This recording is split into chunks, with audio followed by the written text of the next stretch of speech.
25-30 હજાર રૂપિયા આ વ્યૂ માટે તો લોકો ખર્ચે છે.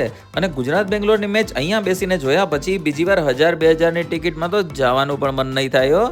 જી હા, ગૂગલ જેમિની તરફથી આવ્યું હતું ઇન્વાઇટ અને અમે પહોંચી ગયા નરેન્દ્ર મોદી સ્ટેડિયમમાં પ્રીમિયમ સૂટનો એક્સપિરિયન્સ લેવા.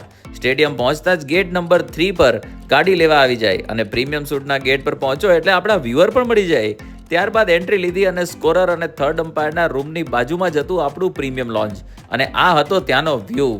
એસી વાળો room, TV, unlimited food packet અને કોલ્ડ ડ્રિંક બધું ફ્રી.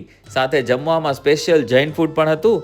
2 પ્રકારના જ્યુસ, પોપકોર્ન, ડેઝર્ટ, ચા, કોફી, ચકરી, ભાખરવડી જેવું ઘણું બધું કટક બટક કરવા માટે હતું. ભલે આ બધું ખાઈને 20-25 હજાર રૂપિયા વસૂલ તો ના થઈ શકે, પણ આવો એક્સપિરિયન્સ તો 100% એકવાર ટ્રાય કરવા જેવો છે. આવા ઘણા બધા ઇવેન્ટ્સ અમે રેગ્યુલર એટેન્ડ કરતા હોઈએ છીએ અને કોન્ટેસ્ટ થ્રુ પાસીસ પણ જીતાવતા હોઈએ છીએ. તમારે પણ ગુજરાતના અપકમિંગ ઇવેન્ટ્સની માહિતી અગાઉથી જોઈતી હોય તો કોમેન્ટમાં તમારું નામ લખો, હું તમને વોટ્સઅપ ગ્રુપની લિંક મેસેજમાં મોકલી આપીશ. અને આવા વધુ વિડીયો જોવા માટે અમારા પેજને ફોલો કરી દો.